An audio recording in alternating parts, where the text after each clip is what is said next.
Hello, builders, and welcome back to another episode of the Clueless Founder. Welcome to August. I cannot believe that we've done so much in season 1 already, and we are now in the month of August. With August being International Women's Month, or specifically Women's Month in South Africa, we want to choose this time to celebrate strong women in business, strong women in entrepreneurship, as well as women that are just making a difference in the community at large. So on the couch with me today, I am privileged to have Tanya Van Aswegen, the Chief Operating Officer for CompliServe. So Tanya is not the founder of CompliServe. However, she started in the business more than 22 years ago. And during that time, she helped shape the foundation and the operating strategy for the company as it stands today. So today we're going to unpack the journey. We're going to talk about some very interesting things. And if you are a woman growing into a leadership role, let's use this opportunity to put the spotlight on someone that is making a difference in that space. And maybe there's some pearls in there that can help you. Hello, Tanya. Thank you for joining us on the couch today. This is a very interesting conversation that I'm waiting to unpack with you. So, Tanya, you started right at the bottom. Tell us about your first job. What happened after high school?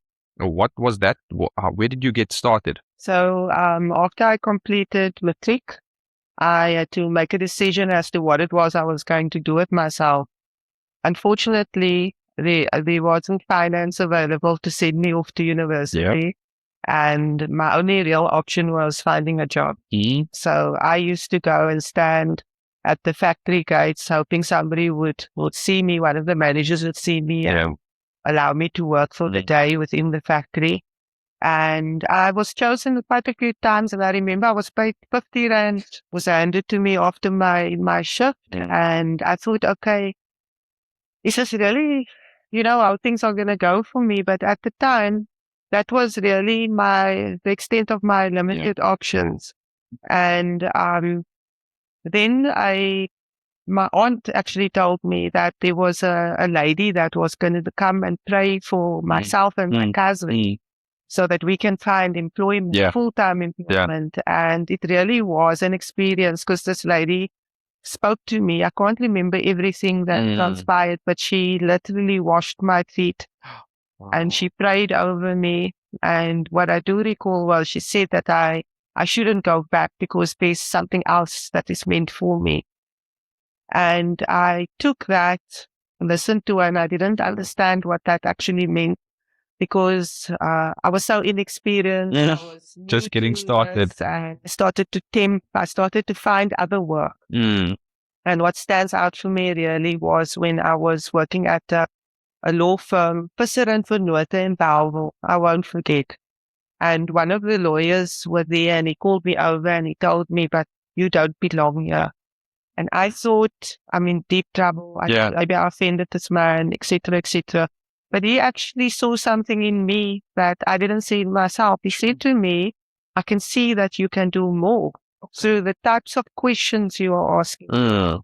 And he felt that if I pursued a different type of career, that I probably could be successful in it.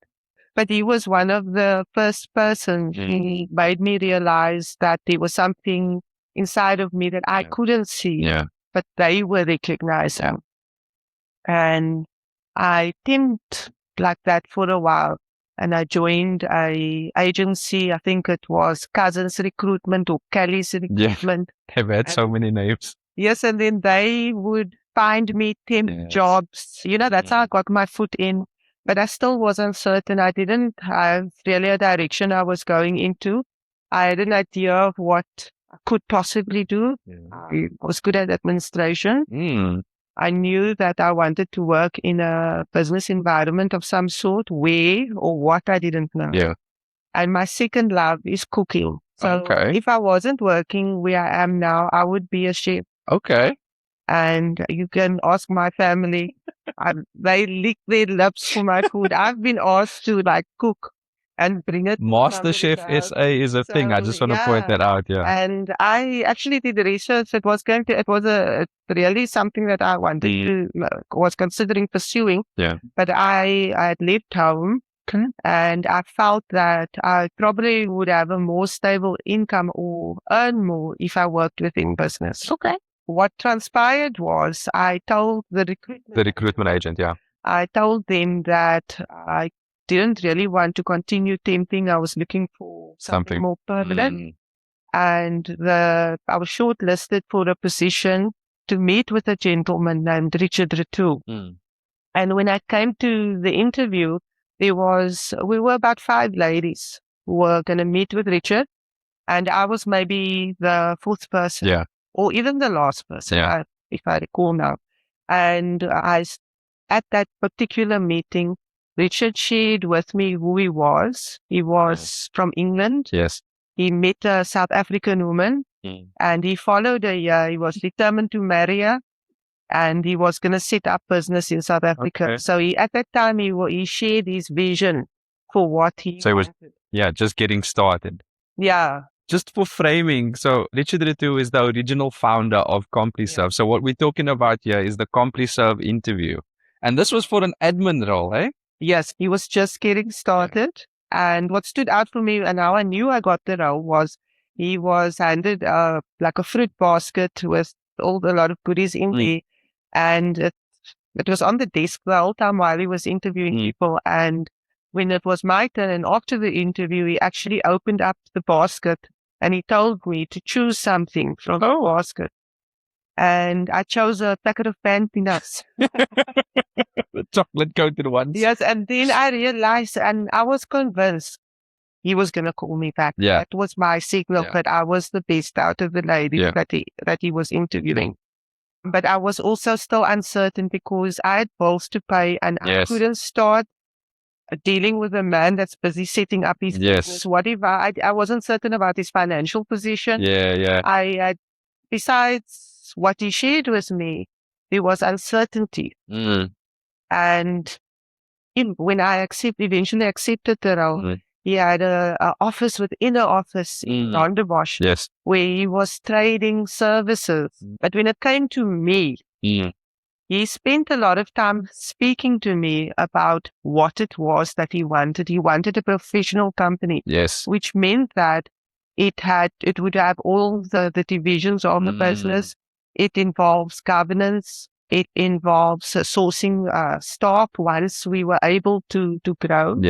And Richard had experience from the UK where there was legislation that he was working with, which was only coming to South Africa at the time when CompliServe was established. So it was an opportunity to be ahead of the curve. Because we inherit most of our financial laws and regulations from the bigger brother at the time. So with his experience regarding regulatory compliance, he was able to establish the business within the financial services sector specifically. And in my position, I was answering the telephones, I was playing reception. And I was hosting events. Now remember, I come from high school and temping. And now I'm going into managing an event where all these professionals are coming to, and I'm out of my depth, so I belong here. Although I was intimidated, I had a feeling that I could be there. Yeah, you belong. Yeah, and Richard's trust in me. I don't know, he obviously had a strategic reason as to why he would choose somebody who comes from nowhere and nothing. And also, previously disadvantaged. I'm a colored woman. You know, he's a Englishman, he's got French roots. But what I appreciated about him was that he embraced the diversity of the people in the country. And he genuinely saw me as a person. Or he chose to see, because that was how he was. He chose to see the good in you, even though he knew you fell short in other things. You're not perfect, but you have potential, you have drive, you have a future, and he can help shape it. And I had to let go of my distrust, my insecurities within myself, whether I could do this. You must remember there are people who establish business who are highly experienced and qualified that got degrees up until where I was. I mean, I at the time only went for a secretarial course, but that secretarial course introduced me to the type of administration I knew I could do. Yes. And I used that as the starting point for the value that I could add to the business. Structured, yeah. I took my administration skills and I saw the types of clients he was meeting with, started to create structure within the business, started to create files, open up a client file. I started to connect with more people. I started to introduce myself, get over my fear of communicating with these highly experienced and educated individuals. People are people. Yes. And in growing the business, though, with the number of clients we had, we wanted to create the accounts department. Yes. Because we had, at the time, we had about 5 clients and Richard was doing the invoicing and I was assisting these applicants in registering with the Financial Services Board. That was what it was called at the time, the regulator. And there were many companies that needed to be registered with the FSB to get a PAYS license. Yes. And I was the person who was filling in that packs of paperwork and figuring out what supporting documentation to add to the application, communicate, introducing myself to the regulator and the company, communicating about the application process. So we established those relationships, and it was important for me to be able to prove to the client and to Richard that I was capable of doing this, even though licensing and registration was relatively new to the industry. But I made myself the go-to person. Yeah. And what I didn't know, I went to go find out. I would admit to the fact that I don't have the information, but I will find it out for you. Yes. And then for the next, that's how I learned. Yes. Just by reading, I was able to upskill myself. And then more importantly, I think people need to read to understand. Understand what you're reading. So we all can read, but not just to respond. Understand what you are reading. And that takes time. That's a skill that takes time to learn. Absolutely. But once you have mastered the art of understanding what you're reading, you are able to apply that concept in any circumstance within your environment. So I would tell people who don't have the opportunity to immediately to start studying, well, start with the reading. Yes. Like just pick up a topic that interests you and investigate it. I think it's being able to recognize when you fall short in a certain area. Yes. Seeing yourself in the third person, understanding that sometimes you require improvement, and in order to do that, you can job shadow. Yes. Even like I did. I was shadowing Richard. He was going to meetings. I attended those meetings. Sometimes I had nothing constructive to add in conversation. But you were observing, watching him, learning. And it created confidence in myself. And at times where Richard would tell me, at this meeting, you need to speak to licensing. And I would prepare myself for that conversation. So a good trick to not make yourself sound stupid is to prepare yourself always before you engage in that type of environment. And it's very obvious when you step into a call and someone isn't prepared. So someone is chairing or leading a session and they have a responsibility to deliver something, and they spend the first few minutes trying to figure their way out about like what's happening in the context of the call. Immediately you as a participant start losing trust in terms of credibility. You start asking questions about, am I wasting my time? And it shifts the focus from the status of the meeting and the purpose of why you were there to trying to get out of it. Which again, like you're saying, if you just take the time to prepare, you read up, you speak to who you need to, you do the preparation so that when the opportunity comes around and the moment is there, you show up in that moment consistently. It's a huge thing. Tanya, can we change the focus a little bit and talk about Richard? Well, he's the original founder behind CompliServe. Yes. Maybe unpack his journey and the impact that it had on your growth as an individual. So in speaking about the former managing director and founder of CompliServe, in 2024, he passed away. And it was a very difficult time for me. I mentioned that had you spoken to me in 2024, you would have a completely different person sitting in front of you. As mentioned in 2004, I met Richard for the first time, and I got to know him as a person. He was somebody who I knew I had a professional working relationship with, somebody who I trusted because he trusted me first. He saw something in me in terms of the types of questions that I asked. I was always curious, and I remained curious. And he would take his time in explaining certain concepts to me, and then alleviating my fears about things that I don't know. Sure.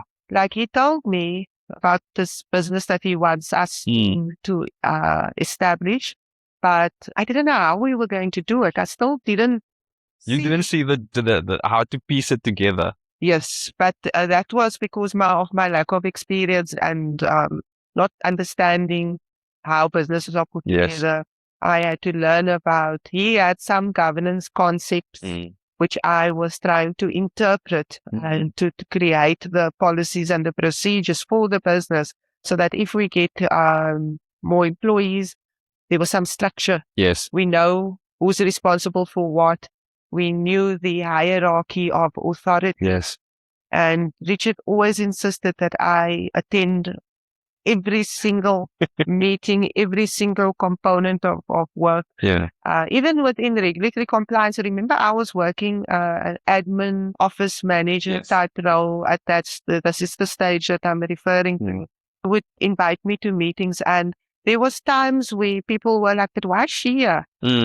And I don't know where they were insinuating that I didn't belong there, but it was a invaluable opportunity for me to listen as to what they were talking about so that I could further understand what regulatory compliance is and how it's actually done, how to go about it. So his influence placed you at the center of all of these things, making you like a knowledge repository in itself almost. I remember he asked me to do a SWOT analysis, and I was like, what? And I took my pen and my paper and I divided it up into the strengths and the weaknesses. Eventually I found out what it was. Okay. And I could see he had this smirk on his face because he could see I was prepared and I actually wanted follow through to follow through and actually contribute something, although my knowledge was limited. But instead of saying, that's irrelevant or whatever, my ideas, he said, well, that's interesting. You think that way. I gave my perspective, which he accepted. And asking for different perspectives is so necessary. If you only know or work within within your little circle of what you trust that you do, and you ignore the perspectives and the inputs of others, you can actually sell yourself short. And terribly so. Innovation can't happen if you put these barriers in place where it's this or nothing. Thank you, Tanya, because that brings me to a very interesting mid-roll. CatalystHub.co.za is your one-stop shop if you are trying to figure out how to build business in Cape Town and in South Africa today. There is a community down there at CatalystHub.co.za that is willing to support you and help you ideate, bounce ideas, figure out the issues and problems within your business today, and help to get you started. We're launching our app and marketplace really, really soon. So please head down to CatalystHub.co.za. Join up now. It will always be free to be a part of the community. And head down to the website so that you can book your spot in our early program where there'll be some extra benefits for you there. So go ahead, check it out, CatalystHub.co.za. We're launching soon into the marketplaces and the app stores. But to Tanya's point, doing it alone is slower than doing it together. And that's the consciousness that is rising in the industry today in 2026, at least as I see it, is if we learn from one another, if we collaborate more, if we share openly about what we can and can't do, it's only going to propel us forward if we continue to hold true to the learning aspect of our journey. Because it's not about getting to the destination. It's not about getting to the yacht and the massive house and the 10 million what's Elon's number now? 1 trillion in the bank account. Like that would all be amazing, but you can get there faster if you do it together. So talking about Richard, Tanya, it's very clear that he is His trust in you and his leadership has really grounded who you are now in your tenure as the leader of the organization. I want to challenge you for a quick second and ask you, what about Richard's methods, or what about Richard's leadership style have you fought to preserve and that you are taking on for yourself as you now take the business forward into the future? Well, Richard was a mentor to me, and I spent a lot of time job shadowing him and speaking about business and creating the culture of the company. And for me, most certainly, I think what I've learned is being an inclusive leader, allowing persons who work at CompliServe to participate sometimes in the decision making where they are able to listen to different perspectives that they have, encouraging them. I have an open door management policy. The staff know when my office door is closed, I'm probably busy on a call. But when my office door is open, you can come in and have a chat with me. And that was similar to how Richard was. Although I'm not trying to copy Richard's management style, because I try to be authentically myself. Absolutely. While I do this, though, and I am mentoring other ladies as well. So there's one that I'm mentoring specifically as an IT administrator. Okay. There's one I'm mentoring as a administration manager. There are times where I connect with people to give them advice, encourage them in terms of how. So they can build their own little network outside of. Yes. And I get genuine joy when I see people succeed. Yeah. There's this motto I heard, to lift as you climb. And I truly believe it, because you can change the circumstance of somebody's life by just giving them that one opportunity. In the same way, Richard changed the circumstance of my life by recognizing who I was when even I didn't know why. Oh, that is so powerful. And the value that he's added to me has changed my life. I grew up in Klipfontein Mission Station. It's a rural area plagued by different problems. But I always knew that that wasn't where I was going to stay. I knew that I was going to evolve. How? I didn't know, though. Yeah. But I trusted. The belief. Yes, and I trusted God. I pray a lot.